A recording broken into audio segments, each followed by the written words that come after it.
তো বন্ধুরা, আজকে ঘুম থেকে উঠেই যখনই ব্যালকনির দরজাটা খুললাম, দেখছি যে এইরকম শিশির বিন্দুর মতো যে গ্রিলে লেগে আছে।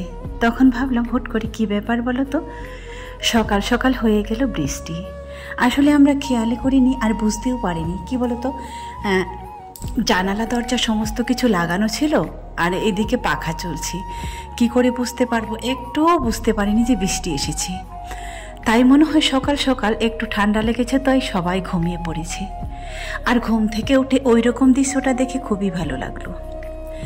তাই এই সকাল বৃষ্টি ভেজা সকালটা দিয়ে শুরু করলাম আজকের ব্লগটা। তো শুরু থেকে শেষ পর্যন্ত সঙ্গে থেকেও, পাশে থেকেও, আর পুরো ব্লগটা দেখো। পুরো ব্লগটা না দেখেই তোমরা অনেকেই অনেক কমেন্ট করে চলে যাও।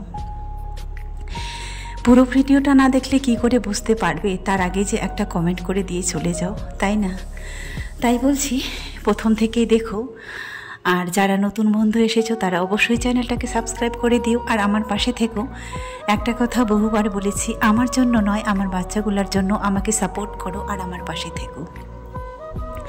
তো চলো ওই দৃশ্যটা ক্যাপচার করে চলে এলাম ঘরের দিকে। দুবোনে এখনও ওঠেনি, কারণ যেদিন পড়া থাকে সেদিন হয়তো ওরা তাড়াতাড়ি করে উঠে যায়, আর পড়া না থাকলে ওদের ডাকতে হয়। তো ভাবলাম ওদেরকে আর ডাকবো না, এই ঝাড়ু দেওয়া, মোছামুছি এই দুটো কাজ করে নিই। এই দুটো কাজ করে নেব, তারপরে ভাবছি ওদেরকে ডাকবো। যেহেতু প্রথম রাতে খুব গরম ছিল, কেউ ঘুমাতে পারেনি, পাখা চলছে, তারপরেও যেন কেমন একটা অস্বস্তি মনে হচ্ছিল। আসলে এটা ভাদ্র মাসের গরম তো, তাই এরকমই মনে হয়। দেখো বৃষ্টিটা হয়ে গেল, তারপরেও কিন্তু শুধু একটু পরপর ঘেমে যাচ্ছি। মোছামুছি শেষ। তো রাজিয়াকে একটু পাঠাবো দোকানে, তো দেখি কি আনা যায়। আর যা কাজ ঝাড়ু দেওয়া হলো, এবার চলো রান্নায়। উঠেছি ঘুম থেকে অনেকক্ষণই, কিন্তু বসেই আছি। কি বলো তো, যে রান্না যে করতে যাব, রান্নাঘরে কিন্তু রান্না করার জন্য কিছুই নেই, যে হুট করে গিয়ে যে রান্নাটা বসাবো। তো কালকে তো ডাল আর আলু সিদ্ধ করেছিলাম, তো কি রান্না করব সেই জন্যই আর কি টেনশনে আছি। আর কি বলো তো, আর সকাল সকাল এত রোদ দিয়েছে।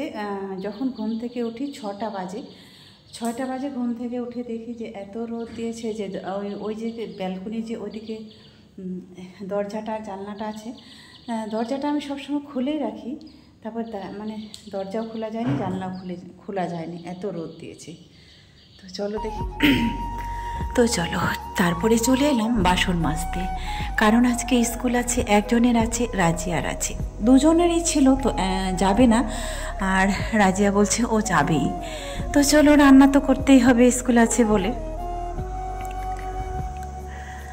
তো রিয়াও যেত, ওর আসলে কি বলতো, ও যেহেতু উঁচু ক্লাসে উঠেছে, ওর রোজ রোজ ক্লাস থাকে না, সেই জন্য আজকে যাবে না। তোমরা আশা করি সবাই জানো যে 12-এর প্রতিদিনই ক্লাস থাকে না, আর যারা না জানো তারা তো হয়তো নাই জানো। তো এই জন্য রান্নার তাড়াহুড়াটা আর কি সকাল সকাল করতেই হয়। আসলে কি বলতো, যেমন আমি নিজের জীবনের সুখ দুঃখ সব কিছু বিসর্জন দিয়ে যেমন ওদের পেছনে লেগে আছি, তাই ওদের ভালো মন্দ, স্কুল আসা যাওয়া সব কিছু নিয়ে আমাকেই তো ভাবতে হয়, তাই না? আমি তো আর কাউকে বলতে পারবো না যে আজকের দিনটায় ওদের স্কুলে নিয়ে যাও, কিংবা আজকের দিনটা ওদের রেডি করাও, খাওয়াও। আসলে কি বলতো, যে হয়তো অনেকেই অনেক রকম কমেন্ট করো, তারপরেও আমি বলছি, যাদের একটা বাচ্চা না, তাদেরকেও দেখেছি একটা বাচ্চা খাইয়ে দাইয়ে রেডি করাতে তাদের নাকি মাথার উপরে টেনশন উঠে যায়। তাহলে আমার যেখানে দুটা, তাহলে আমাকে কি করতে হয় বলো তো? পুরোটাই কিন্তু আমাকেই করতে হয়। আমি কিন্তু কাউকে বলতে পারি না যে ওর ব্যাগটা গুছিয়ে দাও কিংবা ওর রুটিনটা গুছিয়ে দাও। দুজনের খাওয়া দাওয়া থেকে, রুটিন গোছানো থেকে, রেডি করানো থেকে একবারে নিচে এসে রাস্তাটা ধরিয়ে দিয়ে আসি। এমন করেই কিন্তু আমার সকালটা শুরু হয়, আবার রাত্রিটা শেষ হয়। তারপরে তো আমার পেশা তো আছেই, ওদেরকে রেডি করে বের করে দিয়ে সঙ্গে সঙ্গে ওইভাবে আমিও বেরিয়ে যাই আমার কাছে।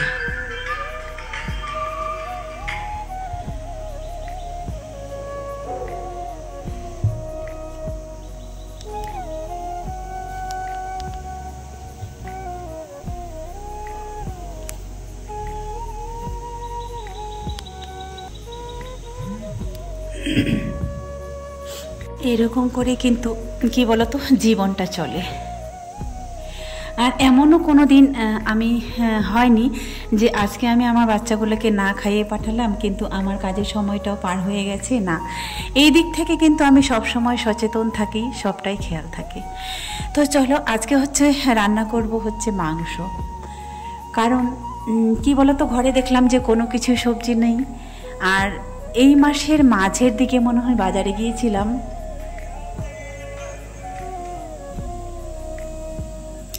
এই মাসের মাঝের দিকে বাজারে গিয়েছিলাম, তারপরে কিন্তু আর যাওয়া হয়নি বাজারে।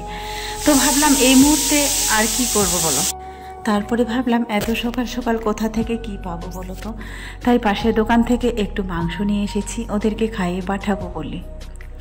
তো অল্প যেহেতু একটু মাংস, তো কী করছি বলো তো, ওদেরকে হচ্ছে আজকে হচ্ছে যেহেতু অল্প মাংস, তাহলে বেশি তো মশলাও লাগবে না, আর তিনজনই তো আমরা মাত্র। তবুও কখনো একটু 3 বেলার একসঙ্গে রান্না করা হয়, কিন্তু না, আজকে শুধু দুজনের জন্য অল্প করে রান্না করব, তাই আর সিলে বেটে নিলাম। আসলে তোমরা যারা সিলে বাটে রান্না করো তারা দেখবে এই শিলের বাটা আর মিক্সচার ব্লেন্ডারে বাটা কিন্তু অনেকটাই স্বাদ বেড়ে যায় তরকারিটা এটাতে, তাই না? যত হচ্ছে আধুনিক জিনিস ততই আমার মনে করি আমি যে ততই মনে হয় ক্ষতিকর, কিংবা যত দ্রুত হয় সেই জিনিসটাই আমার পক্ষে মনে হয় ভালো না। তবে আমি যেদিন রান্না করি সেদিন কিন্তু এরকম সিলে বেটেই করি রান্নাটা। খুব কম ভাগ আমি ওইখানে মানে এতে করি, আর বাচ্চাগুলো যেদিন রান্না করে সেদিন তো ওরা ওখান থেকেই করে। বাস ওরা এই ঝামেলা নেই। তাছাড়া ওদের মরিচ বাটতে গেলেও কিন্তু হাত জ্বালা করে, ছোট বাচ্চার হাত তো বুঝতেই পারছো। আর আমাদের বড়দের তো যাই হোক অভ্যস্ত আছে, আমার কোনো ব্যাপার না, আমি করে নিই। তারপরে দুজনে চলে গেল, এখন হচ্ছে কাপড় চোপড় শুকাতে দেওয়ার পালা। তারপরে ভাবলাম ফুলগুলো দেখো কত সুন্দর ফুটেছে, আজকে একটু তোমাদের সঙ্গে শেয়ার করি। তবে যারা এই যে আবার একটা কমেন্ট করেছো, তো যারা আমার জানতে চাও, তো তাদেরকে বলছি শোনো, একটা মানুষ যখন একটা সংসার শুরু করে না, একটা মানুষ বিয়ের পর যখন শ্বশুর বাড়ি যায়, স্বামী হয়, সংসার হয়, তখন কিন্তু জীবন দিয়ে সংসারটাকে তিল তিল করে সাজায়, তৈরি করে, তাই না? আর একটা বাড়ি থেকে যখন একটা মেয়ে, ঘরের বউ কিংবা একজন মা, একজন ওয়াইফ, একজন স্ত্রী যখন বাড়ি থেকে বেরিয়ে যায়, এত সহজে কিন্তু কখনোই তারা বাড়ি ছাড়ে না। মনে করো অল্পতেই তারা বাড়ি ছাড়ে না, অনেক দুঃখ কষ্ট নিয়ে একটা বাড়ি থেকে বের হয়। আর যেখান থেকে একবার বেরিয়ে যায় সেখান থেকে তার ফেরার আশাটা নাই থাকে, নাইয়ের ভাগটা বেশিরভাগই থাকে।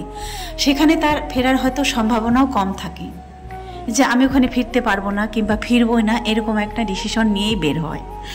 তো তোমরা যারা বলছো যে আমি নাকি আমাকে বের করে দিয়েছে, আমি কেনই বা এসেছি, ওই তো বললাম যে একজন নারী কিন্তু কখনোই অতি সহজে একটা সংসার ছেড়ে কখনোই বেরিয়ে যায় না।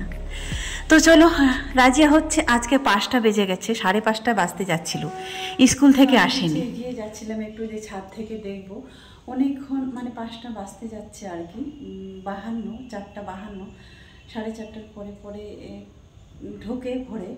তো আজকে দেখছি যে ও হেঁটে হেঁটে আসছে, তো 5টা পার হয়ে গেল, এখনও আসেনি, তাই টেনশন হচ্ছিল।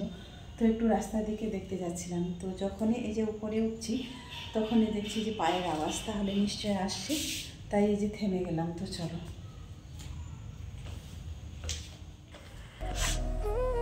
এখন বাজে হচ্ছে 7:30, বেরিয়ে গেছি। রিয়াকে নিয়ে বেরিয়েছি, একটু কাজ ছিল। কাজ বলতে আমাকে আমার যে কি বলবো, তো আমার একটা গিফট পেয়েছি, একটা শাড়ি। তো এই কদিন আগে ওই শাড়িটার হচ্ছে ব্লাউজ পিস আছে। তো রিয়া বলছে 2-3 দিন হয়ে গেল শাড়িটা আনার, বেশি হয়ে গেল, 4-5 দিন হয়ে গেল। তো রিয়া বলছে মা চলো ওটা হচ্ছে বানাতে দিব। তো আসলে এখন রিয়া যখন থেকে বড় হয়েছে, আমার প্রত্যেকটা জিনিস কিন্তু তার হয়ে গেছে। কারণ হ্যাঁ, মানে মায়ের জিনিস কিন্তু মেয়েরই প্রত্যেকটাই হয়। একটু যেহেতু বড় হয়ে গেছে, শাড়ি পরতে শিখেছে, ঘরেই পরে টুকটাক করে, ঠিকই আছে, কিন্তু যখনই একটা নতুন শাড়ি আসে কিংবা নতুন একটা ব্লাউজ আসে, তখন কিন্তু সবার প্রথমে ওই ট্রাই করে। শাড়িটা যবে থেকে দেখেছে তখন বলছে মা আমি আমার সাইজে বানাবো, আমি আগে পরবো। তো ওই দিন থেকে ওটাই বলছে। আমি বললাম ঠিক আছে, আমার যা আছে সব কিছু তো তোরই, তাই এটা বানাতে দিতেই গিয়েছিলাম আজকে।